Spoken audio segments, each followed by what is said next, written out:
مشرقی پاکستان میں پاکستان آرمی کی ایک کور تھی.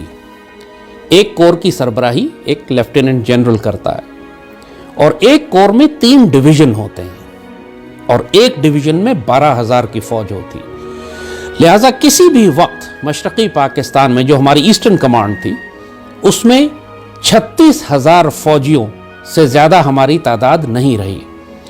مشرقی پاکستان میں ہمیشہ سے ہی جب سے پاکستان بنا ہے ایک ہی کمانڈ تھی, ایک ہی کور رکھی جاتی تھی وہاں پر اور ایک لیفٹیننٹ جنرل اس کو لیڈ کرتا تھا.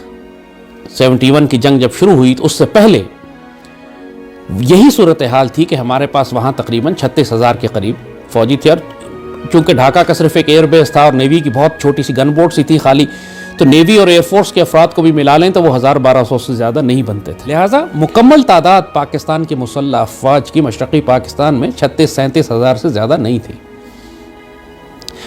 جب 15 مارچ کو شیخ مجیب الرحمان نے ریاست سے بغاوت کا اعلان کیا تو اس وقت پاکستان مشرقی پاکستان میں جتنی بنگالی ریجمنٹس تھی, یعنی پاکستان آرمی کی بنگالی یونٹس تھی, ایسٹ پاکستان رائفلز تھیں اور بہت ساری یونٹس اس طرح کی تھیں, ان کی تعداد تقریباً 24,000 کے قریب تھی.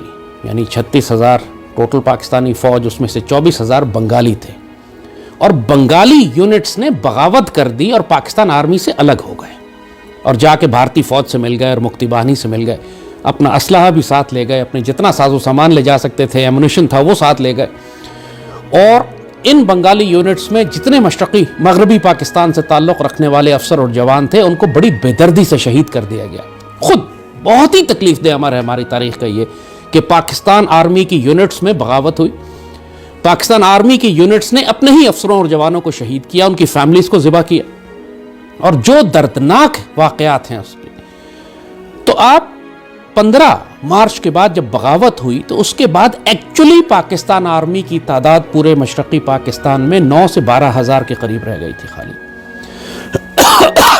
صرف 9 سے 12,000 کے درمیان جو ان کا تعلق مغربی پاکستان سے تھا اور وہ بھی پورے مشرقی پاکستان میں بکھرے ہوئے تھے. اور یہ وہ وقت تھا کہ جب پوری بغاوت کا آغاز ہو چکا تھا.